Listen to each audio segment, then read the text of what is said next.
A couple of weeks later, my mother was coming home from the market when a giant truck passed her on the road. Its load was covered with tarps, and some of the other traders said it was mice.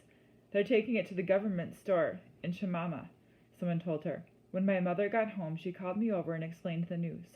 You will go to Chemama tomorrow. Leave as early as possible.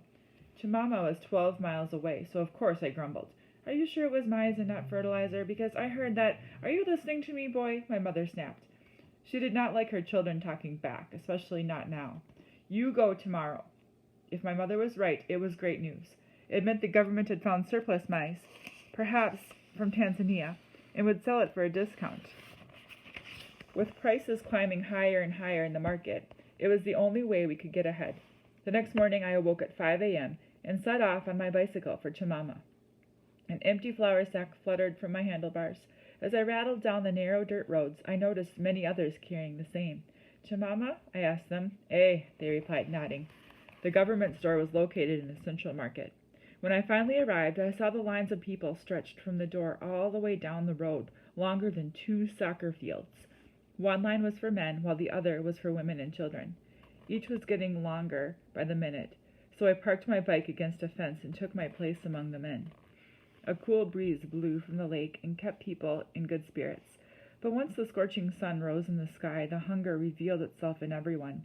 People suddenly appeared exhausted, as if they hadn't slept in days. The skin around their faces was shrunken, and their eyes squinted against the hard light.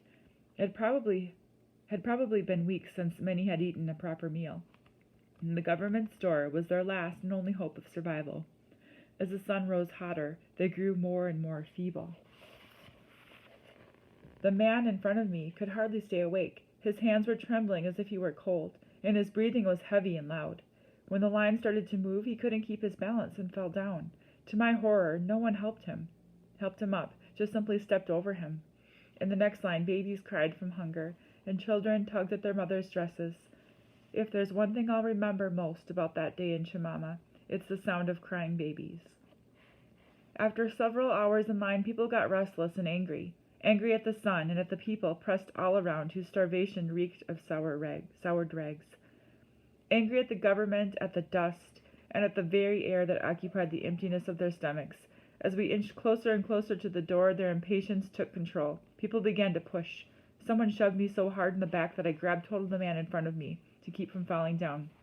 A few boys from the end of the line then raced toward the front, squirming into the crowd like mice under a door. Hey, stop cutting, people shouted. We've been here since dawn.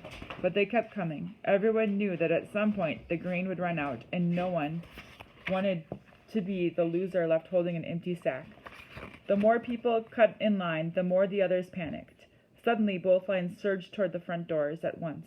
The wave of bodies lifted me off the ground and carried me forward. I felt the air being squeezed out of my lungs and saw the sky disappear above me. I was being swallowed by this enormous, terrifying mob, and I was helpless against it. Hey, stop, I shouted. I can't breathe. But it was no use. As the mob trapped me in its belly, a strange thing happened. Everything went dark.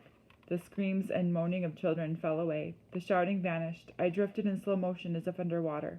For a second I thought maybe I was already dead, and a small part of me felt relieved. But no. Through the cracks in the crowd I saw the government building, now closer than ever. The crowd had carried me forward like a cyclone. I managed to plant my feet back on the ground and slither between the bodies. It helped being skinny. A minute later I reached the front of the pack and stood on the porch of the building. Then I slipped through the doors. Inside, the office was cool and quiet, and in front of me was a hill of mice as high as my waist. It was more food than I'd seen in months, and I'd made it just in time. Outside, the mob had exploded into one giant fistfight. Through the door, I watched a woman fall to the ground and vanish in the dust cloud. 2 more women carrying babies on their backs jumped out of the ruckus to avoid being crushed, losing their place in line. They brushed off their clothes and walked away with nothing, and I wondered if they'd make it through another month. Hey, a man shouted. Next. He was shouting at me. I said next. I hurried forward and placed my order. I had 400 kwacha in my pocket, enough to buy the 25 kilograms as advertised on the sign outside. But when I told him what I wanted, he informed me that there'd been a change. I could only purchase 20, but the price remained the same.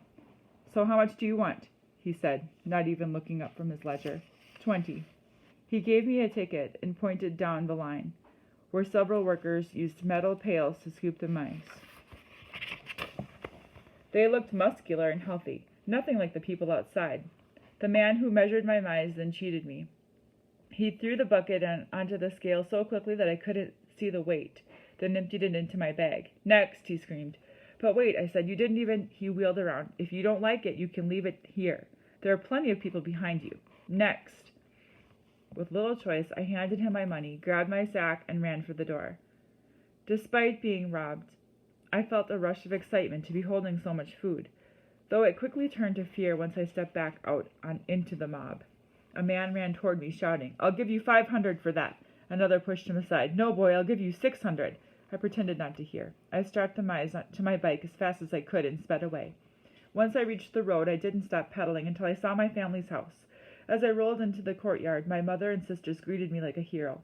I was exhausted, and my clothes were torn and dirty from the crowd. When I tossed the mice into my father's scale, it confirmed that I'd been shorted. 15 kilos, I said. Only half a bag. My mother told me not to worry. You did fine, and because of you, we'll eat for another week. In the days after Chimama, people started selling their possessions to stay alive. One morning, during a heavy rain, I sat on the porch and watched a line of them pass like slow-moving ants. Women carried giant pots on their heads containing the items from their kitchen, cups, spoons, knives, everyday utensils of a normal life unhinged. Men lugged chairs and sofas on their backs. One man dragged a heavy dining room table through the mud. They were all headed for the trading center to see how much money or mice they could get, because what good was a kitchen table when you had no food to eat on it? Kamba lay sprawled out on the ground at my feet. Every few seconds his tail flipped in slow motion at the flies that gathered on his back. He was getting thinner and more weak, and I knew it was all my fault. My mother's one meal per day didn't include our dog.